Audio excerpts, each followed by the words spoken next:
his infallible sense of logic, you eventually win out. She merely nods in approval. You're a most skilled debater. This there is no denying. I do feel, though, that had I time to perform some research, you might not have bested me. Thanks. Delora nods. If you would like, we can debate once more upon the same topic. I could argue your position this time, should you desire it. Wait, are you always so ruthless in a debate? And then she's going to say the same thing. Yeah. I see. I understand. I have some other questions. Delora casts her eyes to the floor with a sound that might be a sad sigh.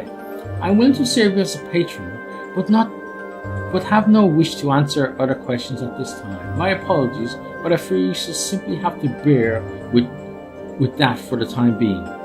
What's wrong? Anything I can help with? Updated my journal. She looks up from the floor and into your eyes. Once more you're struck by the pale smoothness of skin, the cold depths of her silvery eyes. No, I fear not. My troubles are a matter of the heart. In time, I think all things shall be resolved. Are you certain there's nothing I could do? Certain? Delora pauses as if thinking. No, I am not. My first love, Merriman, possesses still the keys to my heart. So long as he has them, I shan't be free to love another. This is the cause of my melancholy. Why don't you seek him out? Speak with him. Delora shakes her head. I may not leave this place. The reasons why are deeply personal and not to be shared with strangers, even ones who might bestow a kindness upon me. But suffice to say that I cannot seek out Merriman myself. Then I'll find this Merriman and speak to him on your behalf. Updated my journal. Delora nods, the slightest hint of a smile appearing on her lips. She bows her head. Were you to find and speak with Merriman, I would be most grateful. He is a member of the Society of Sensation, so you may wish to ask for him at the Civic Fest Hall. I'll return when I find him. Farewell. So we'll have to remember to come back to speak to her. Okay, so you're a brothel patron. That's Vivian, we talked to her. That's another patron. What are you guys? Let's talk to her now. This strange cubic creature seems to be as much machine as it is organic. As you approach the thing, it silently stares at you with wide and blinking eyes.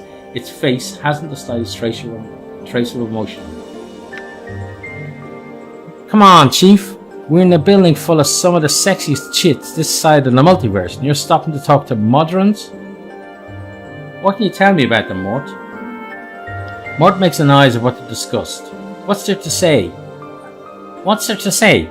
An iron little clockwork pest. They're always working to impose law and order upon the multiverse. Not good, mind you, just law. Let's just forget about them and go chat with the ladies, eh? Let's ignore Morton and read the Morton.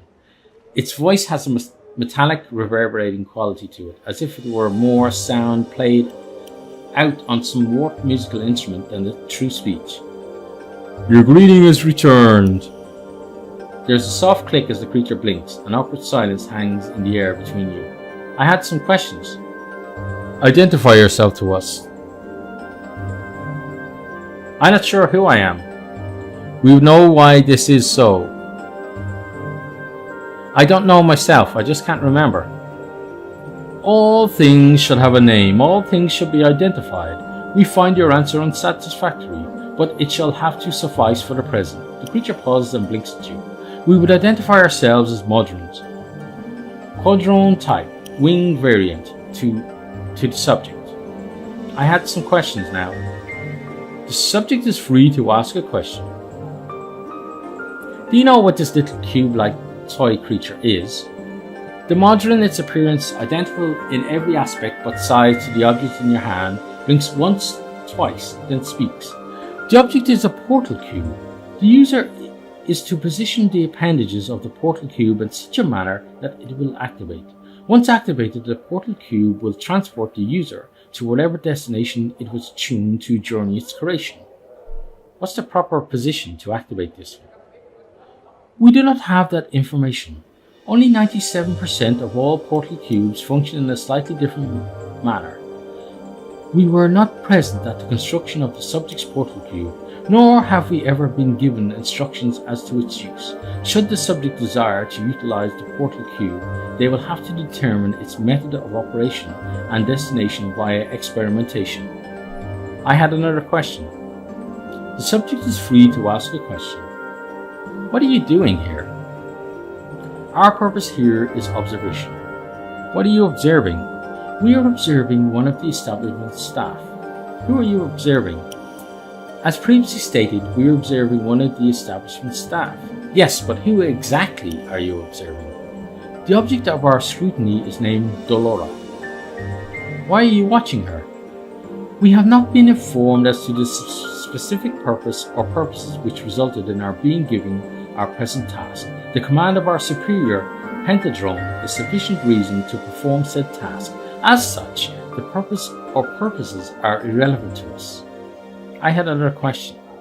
So maybe they're watching Delora for that Merriman guy. What can you tell me about this place? A building located in the section of Sigils, commonly known as the Clerk's Ward. We cannot give exact coordinates as the surface of Sigil changes at intervals we have not determined as of the present. The building itself is known as the Brothel of Slaking, Intellectual Lusts. It serves as what may be broadly defined as a language school. The students of the school are primarily females who intend to, at some point, we have not determined, and which varies from student to student, become a factorum of the Society of Sensation. The Society of Sensation, we know about that already. Let's ask him though. We'll provide a brief summary as to what the Society of Sensation is defined as, a faction whose core belief is that with experience comes true understanding of the multiverse and its secrets. I had another question. I'm trying to find Vivian's scent. Do you know where it might be? We do not. If you are not currently in the process of doing so, we would suggest a methodical approach to questioning of each of the inhabitants of this building. I had another question. Do you know anything about Rabble Puzzlewell? We know nothing of any being or object possessing such an appellation. Farewell then. Okay, so we're finished with those guys. Let's go around this one. So just various rooms, but I want to check to see if there are other people we can speak to before. So that's a patron. That looked like another patron on the other way. Who are you? Hang on. That's a patron. Okay, patron. Hang on, don't we talk to you? We need to stay upkept now. Kasai Ceres. I must rest. This alarming voluptuous woman has a thick mane of wavy raven-coloured hair, bluish skin and shimmering crimson eyes, like rubies, which have fires lit behind them. Though she is not beautiful in the typical sense of the word, her features are exotic and not altogether unattractive. Greetings. The woman's voice is deep and sensuous. And my greetings to you, sir. Her burning eyes roam over you. I'm Kasai Ceres. So tell me, what might I do for you, Anything, Mort cries. Do anything you want to me. Kasai laughs heartily, revealing canines long enough to be considered fangs. She shakes her head and smiles at Mort. Truly though, please, what can I do for you? Well, what do you usually do for patrons? Talk, of course, usually about dreams, often those erotic in nature, but not always. Kasai winks at you, smiling. So, would you like to tell me yours? Don't be shy, I've heard everything, you know.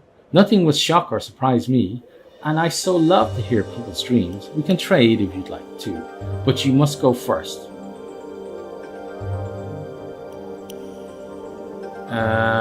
Let's see. My dreams were recently revised when I saw you, my lady. Were they now? Kasai smiles, her gleaming red eyes looking you once over once more. You look very savage, you know. Tell me, are you rough with your lovers in the act? I mean, very physical? No, I'm quite gentle, actually. Kasai nods, smiling. I thought you'd say as much. I'm quite rough myself. I like to be carried around and particularly enjoy biting. I've sharp teeth though, so I've to take care. Sometimes I get carried away and draw a little blood, you know. It's enough to make me weep. Where was this chit when I had a body? Roaming the outlands, most likely, but that was a rhetorical question, wasn't it? She winks at Mort, then turns to you again. You have sharp teeth? Kasai nods. Mm-hmm.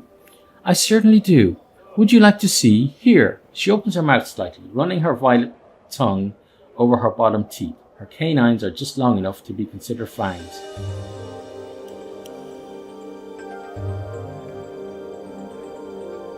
Bites from those would not go over well with me. Maybe this is some way to be turned into a vampire. See, that's why it's so important to talk about such things, especially with one's lover. A couple's first time together could be much improved if they discussed the act beforehand. Besides, it's such fun to talk about, Kasai smiles widely at you, her eyes glinting like two red jewels.